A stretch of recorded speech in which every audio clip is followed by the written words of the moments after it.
You ever pass by an Arby's and wonder how they're still in business? Because every time I drive by one, the lines are always empty, and I don't think I've ever seen one of my friends eating it either. I wonder the same thing about Xenoverse 2 a lot. It feels like every couple of months we're getting a new character trailer for this game.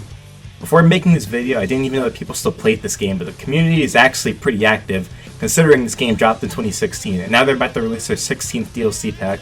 Some people would see this and think that Bandai is milking the game, and others will look at this as just more content. I don't want to just look at Xenoverse though. Today we're going to look at a couple of other games to see if releasing too much DLC is a bad thing. And I'm sure a lot of these companies aren't losing money either by releasing all these DLCs, but at a certain point you have to ask, is it even worth it? Would it be in our best interest to just use all of our resources to create something brand new?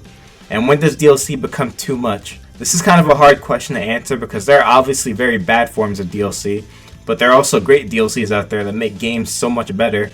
I did a lot of thinking for this video and realized that gamers can kind of be hypocritical at times, and that includes me. When I look at Xenoverse 2 and see all the new characters being added, the first thing that comes to mind is, why don't they just give us a new Budokai game, or even a Xenoverse 3? But I also used to be a very big Smash player, and if Smash still released DLC as often as Xenoverse, I honestly wouldn't complain. Originally I thought too much DLC was a bad thing, but now I don't really see a problem with it, as long as it's done correctly.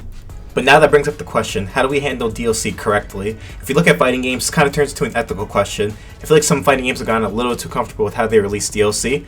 Mortal Kombat does a thing where if you pre-order one of their games, you'll get a new character, and for the people that didn't pre-order, they'll just have to buy separately. I personally can't stand this type of business practice. I'm surprised more people aren't upset about it.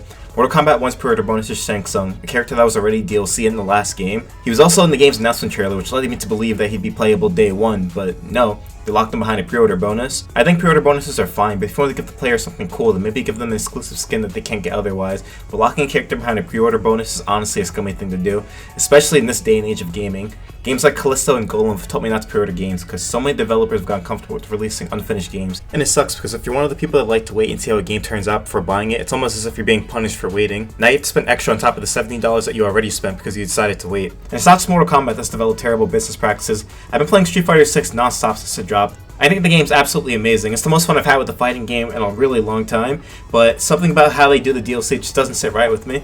Right off the bat, Akuma should have been in the base game. He's one of the series' most popular characters, and that's why Capcom knows that they can get away with it. You guys can quote me on this too. It doesn't matter if it's another Street Fighter or Versus game. Akuma will never be a part of a base roster for anything else because he's just too profitable, which is why he's thrown in literally everything from Tekken to Brawlhalla to even Monster Hunter. Even Rashid and Ed, these are both characters that were in the last game, and now they're DLC. There's one more character they're releasing as part of its first DLC package that's actually a brand new character, but aside from her, it's literally just the same thing we had from before. DLC has kind of become the norm for most games nowadays, and especially with fighting games, which is why I feel like most people don't care as much as they should.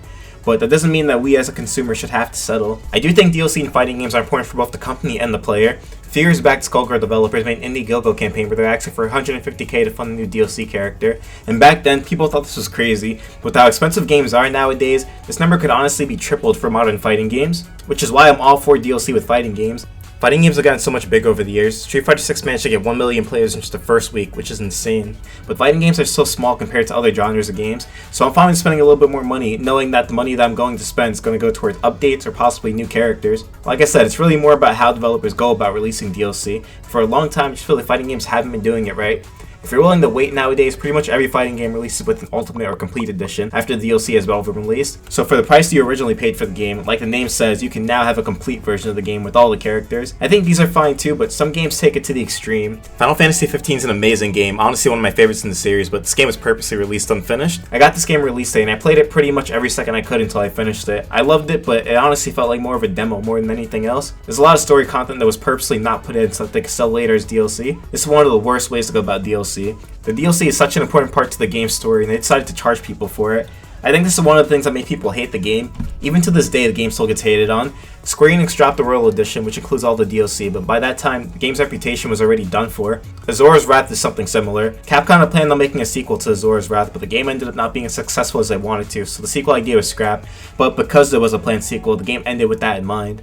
After they realized the sequel wasn't happening, they decided to make a proper ending for the game, but they did it as DLC. And this wasn't completely their fault because, like I said, they were expecting a sequel, but this wasn't the right way to go about it. There's a very thin line nowadays between complete games and games that need DLC to be complete. I love Final Fantasy 15 to death, but having party members leave without any reason, forcing players to buy DLC to explain why they left, is just stupid. There's no reason why that game, or any game for that matter, should release incomplete. There's a saying that goes, a delayed game is eventually good, but a rushed game is forever bad. Unfortunately, in this day and age of the internet, that quote just doesn't apply anymore, and No Man's Sky is proof of that. I wish it weren't the case, but nowadays it feels like companies have the mentality of release games now and fix them later. A company should always release a full game, and then anything released afterwards, especially story DLC, should pretty much just be a mini expansion, something that makes the game better, not complete. Some games take it a step further. Instead of having playable characters, they'll have entire missions locked behind pre-order bonuses. Depending on where you pre-ordered Arkham Knight from, you get a different DLC.